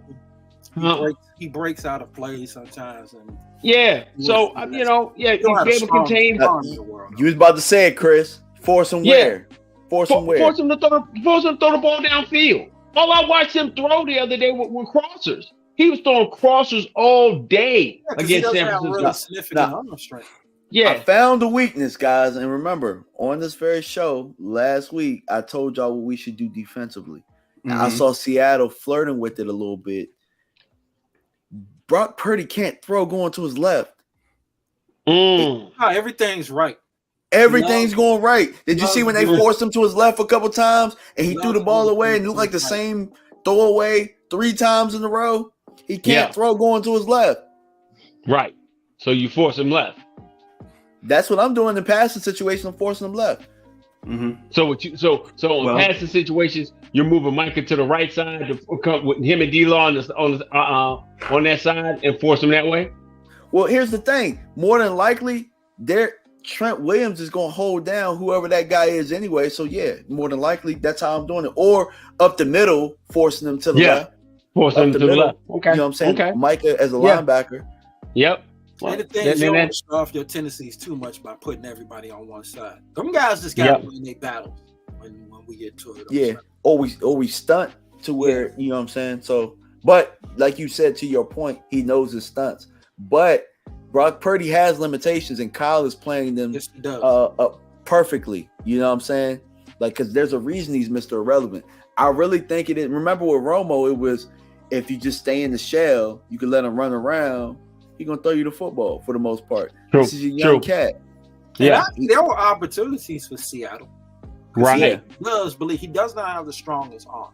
True. The pressure is not on him because of the running game. That's why I'm like, take that away, contain him, force him to play quarterback. Not because if you notice his most success is when he breaks off plays. And I agree, that's a good catch. He does go right. That's where he thrives. Yeah, he loves throwing left.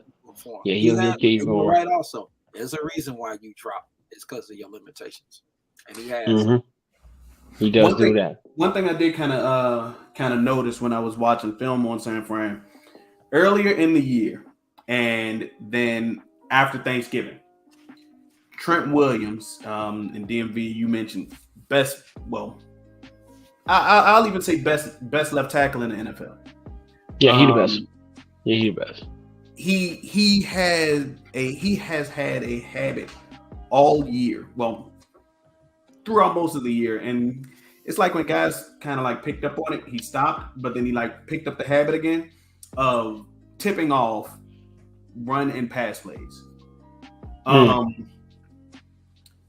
In those first two games, doing it very heavily, then he like kind of like I guess tried to adjust, and it kind of petered off. But after Thanksgiving, got back into that bad habit again. And you can kind of heavily tell in his stance whether it's a run or pass play based on him alone. So that can be a huge tell what they're going to run. And that's something that Quinn and all of the guys in the meeting rooms may be able to use to their advantage.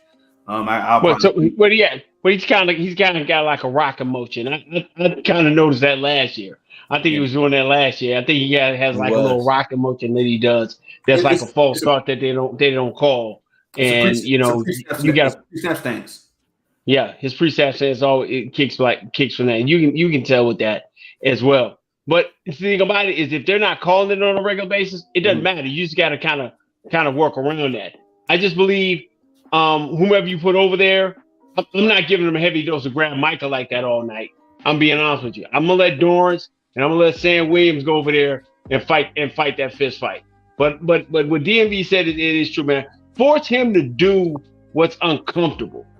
If you can force him to do what's uncomfortable, he hasn't seen enough stuff inside of his 6, 7, 8 game pro football career for him to say, okay, I see that. So even though Shanahan knows his offense and knows his tendencies, Quinn's got to have another wrinkle, another trick inside of his game plan that gives us a slight advantage. Because we're gonna need a slight advantage to win this thing. It's not gonna be something drastic out the blue that he hadn't seen. We need a slight adjustment to get this win home on Sunday.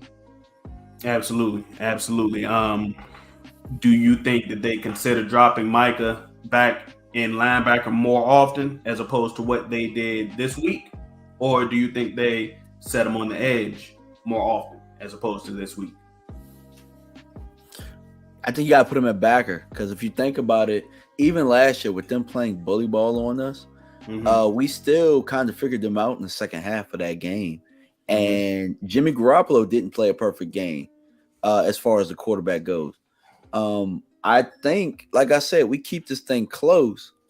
Just don't make mistakes. If we don't make the stupid mistakes and allow them to jump on us early, I think that we have a very good shot of winning this football game. Remember, you like to call him Rain, but Rain threw that stupid ass pick to them last year, and then Debo runs a touchdown the very next play. Now we're down 2 scores, and we're from behind the entire time. I mean, we was already down anyway, but that made it like a 2-score game or something like that. And now we're playing scrambling, and now we're limited on what we can do offensively. Just don't make mistakes. And this young boy is probably gonna make one. It's probably gonna happen. You know what I'm saying? So that's where I'm at with it. I'm not gonna use Micah exclusively at linebacker. I'll do the same thing that I would do last year. Use him in different situations because he is the best edge rusher. But you don't have to always rush him from the edge. You can go through the A gaps. You can use him in a lot of various ways. I love some of the zone blitzes he was doing, but I do think they need to make changes, like Richard Sherman talked about before. He knows a lot of your tendencies, and all coaches have them. So you really have to show him something that he is not aware of.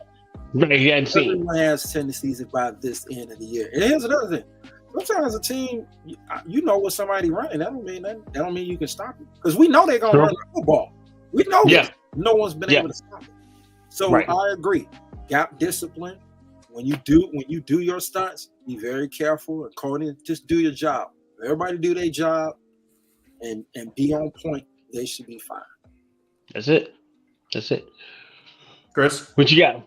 No, that's it, man. He said it, man. I mean, so anybody ready to run their predictions, man? So we can go ahead and figure out where we at. What's the line? Are we 8-9 point? Or you wanna wait till later on in the week? I'm gonna wait, but I think are we 3-point underdogs? 4-point underdogs. 4. Mm-hmm. Yeah, I like to because there's still a lot of stuff I like to study. It's still so early. Okay, I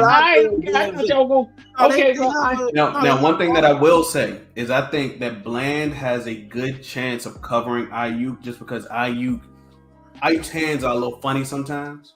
You saw it against Seattle actually. Ayuk's hands can get a little funny, so I actually do trust Bland to have some success against Ayuk. So that's one of those matchups that I'm actually looking forward to. It's going to be a little bit different because they're not going to throw the ball 60 times. Yeah, you're right. They're not going to do that. The one thing they're going to have to do, and I'm not trying to get on Diggs, everybody's going to have to tackle. Yeah. It's going to be a major thing. Yeah. If they do get things out quickly, don't let them get racked. How do you handle wide receivers? That's a good question. Drive on. Tackle. That should be key through the week. I don't care. You get a 5-yard reception, that's it. 5 yards, 3 yards. Yeah. Exactly. And that's something that they did so well this week. They point of attack, tackling. That is something that they did extremely well. So they need to transfer all of that success right into the next week. Yeah, just keep sound football, play clean. It's not like they're the Seattle Seahawks. Dallas is much more talented than them. I do agree overall on paper, but I think Michael Parsons could very well be the best defensive player, though Nick Bosa is outstanding. So you got that talent. Yeah. You got talent on the other side. Yeah. Just go in and just handle your business. But I agree. Quinn can't play the same stuff. I don't think he can do that. I do like the Israel thing. I would stay with that. Yeah. I don't know if he will or if he won't. I'll stay with that. That length. I would stay with it too. Yeah. Yeah, he causes a lot of problems just with his length and size. So he's a much bigger guy. Just be sound football, guys. That's all I would tell them. Play sound. And don't allow them to take the momentum. We're going to be good. How do you handle Kittle? That's Kurt's job. I'm about to say, to be honest with you, I'm not worried about Kittle. I mean, not that I'm not worried about him. I think he's a very good player. I just don't think you change anything you're doing for Kittle because they don't throw it to him. A focal point. He isn't like the focal point. Yeah, exactly. Usually you do that with a guy who's a focal point. You kind of he's probably like the 4th or 5th guy. Yeah, because Purdy doesn't look to him like he does other guys. So it's a different type of thing. But that's what you got Kurt for. He's a big guy. And if you have to pass mark, Israel's big. He can handle. I mean, they just got to do their job. You just got to hope this. The pass rush forces everything, so I don't have to cover him for very long. And we ain't got to sack him. We just got to get him off his spot. That's true. That's true. To the left, make everything uncomfortable. Besides sacking, what I love, quarterback hits.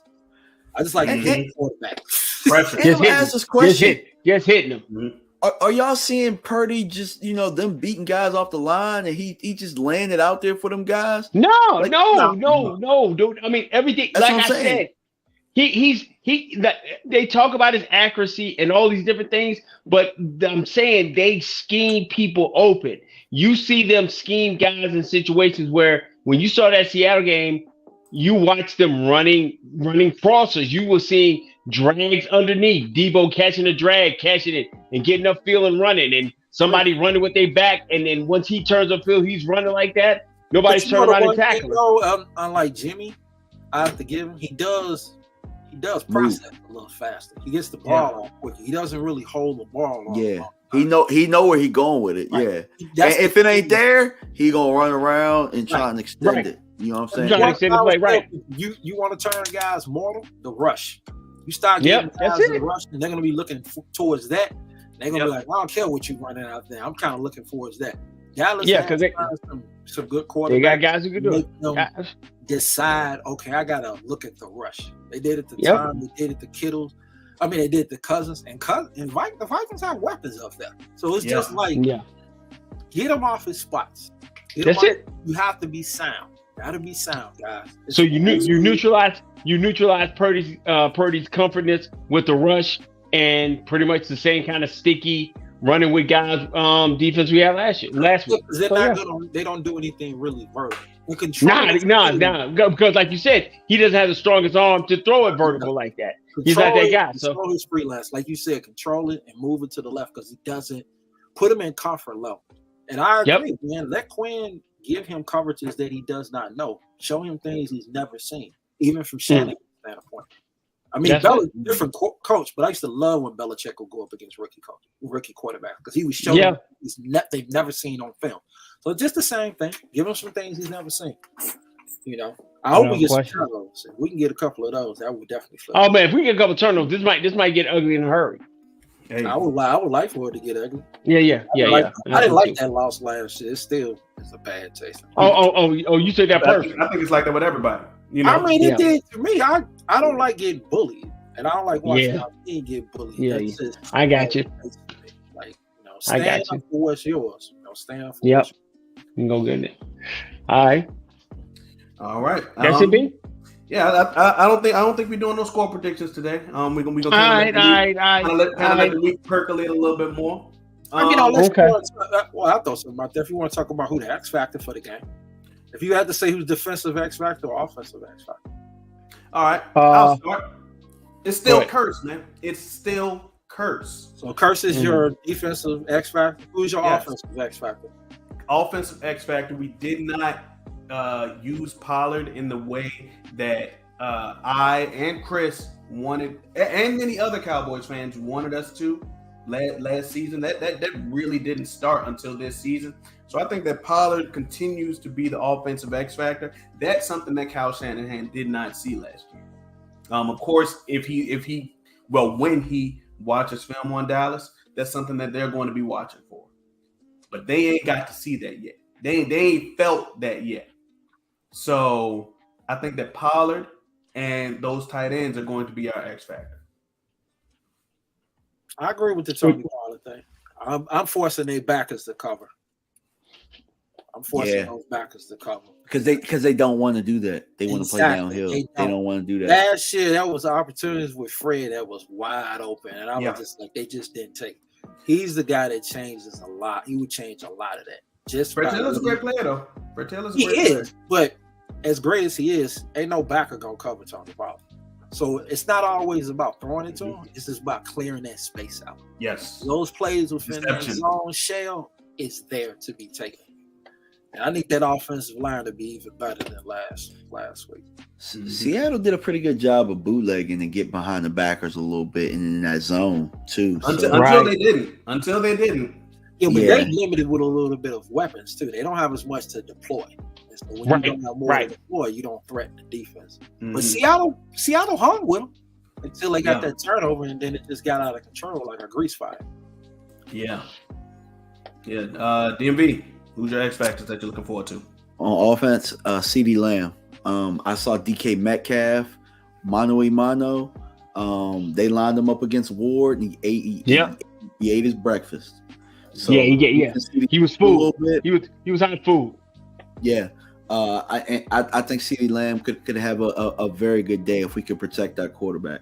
On the defensive side of the ball, I'm going to agree with my guy DMV Chucker. I'm going to say LVE. The reason I say LVE, I think our defensive line is going to hold up a little bit thanks to what John was saying about Hankins. I think Hankins is going to have to take two people. So that leaves LVE, because they like to widen the field with their runs, with their zones and stuff like that. So LVE is going to have a lot of opportunities to make some plays. So it's going to be him and Christian McCaffrey. And I'll be honest with you, when he was with Carolina, we did pretty good jobs against Christian McCaffrey. I mean, maybe some games got out of hand and he might have got some yards later on, but Christian McCaffrey didn't scare me when he was in Carolina. And we had LVE playing linebacker. So I like my chances there. I do. That's right. Did you give us yours, John? I'm going to go with Big Hankins as well. But you know what? No, I'm not going to repeat. I'm going to go with Osa. I'm going with Osa, combination of Osa and Chauncey Golster, because they're the three techniques. X factor on the offensive side of the board. I'm going to go with T.Y. Hilton. I don't CeeDee Lamb, but I don't want to repeat. So I'm going to go with T.Y. And what I mean by that is I need for him to be a coverage back. I need for him to stretch the field and just draw the cover. I'm always about that type of stuff. Sometimes we're doing the selfish play to help everybody else make the big plays. But I really want to see that. So those are my 3 X factors. There we go. Perfect. Chris, round us out. Shoot, man, they done killed everybody, man. But so we've already hit Curse. I'm gonna get a guy who I ragged on earlier on the defensive side of the ball. I need Trayvon Diggs to be that guy. Haven't seen him pick the ball off in like 6 weeks. Probably even longer than that. I need him to go get me one this week. Go get me one, set the tone, take one from Purdy and go ahead and get that defensively and just go and be that, that blanket over Debo to make it really tough for him all day. And offensively, man, listen, man, this is his. So you have a signature game, and then you have a statement changing game. I need Randy Dakota Prescott to have a statement changing game. I want to destroy the narrative that he can't do this. People want to say, oh, he beat a 40-year-old. No, he beat Tampa's defense. So you go to San Fran, you beat San Fran. What you gonna say then? I just want him to have that statement game and go ahead and that's what I need from him. He's my X factor. This will be his 8th playoff game. His 8th. And I think he's got and when he has a bad game against anybody, Rain comes ready to go. So he normally comes back and whoops your ass. He come back and punch you in the throat. He punches you in the throat. So I'm expecting him to do that this Sunday.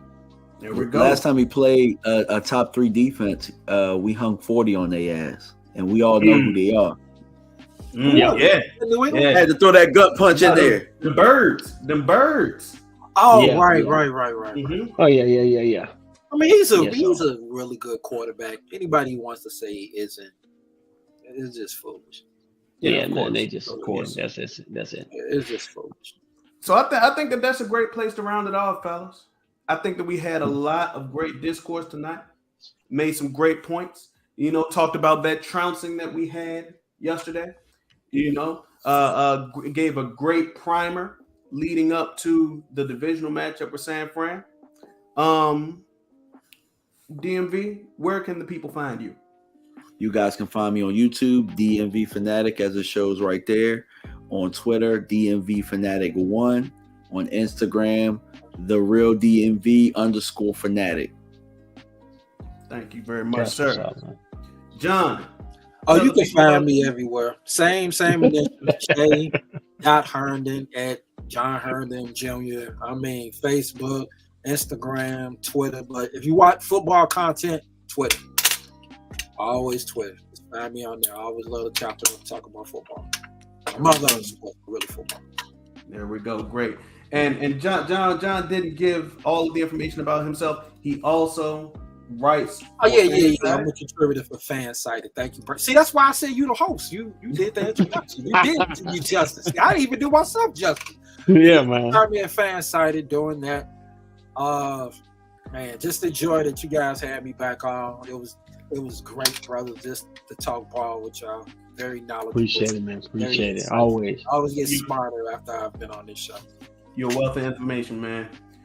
So, Chris, close us out, brother. Hey, man, listen, man, you know where you can find me. Set it off, Chris, on Twitter, man. At _playmaker88_, man. And as always, man, I am the Robin, man, into this group, man. I love this getting around the water cooler type thing. I know we small, but I appreciate everybody in the chat coming through, man. But if you've spent this time with us, man, today, man, please hit the like button. It don't cost you nothing. It's just our internet currency, man. Just showing people that we got something to share. We want you to also share it out to your friends. Share it to your enemies so they can come back and say, hey, we don't know what we talk about. But go ahead and get it out there and share. Philly. Yeah, Philly. Yeah, definitely send it to them, man. They troll us big time. They don't even follow their own team. So yeah. That's it, man. That's it. And if you've been here, man, go ahead and subscribe, man. Show some love in that area, man, as we continue to try to grow and to get ourselves in this algorithm and try to be just a added part to this Cowboy YouTube nation, man. That's what we definitely want to be in. And as always, man, I am the Robin, and he is the Batman. And man, it's forever, man. We are Frankly Football. And until next time, peace.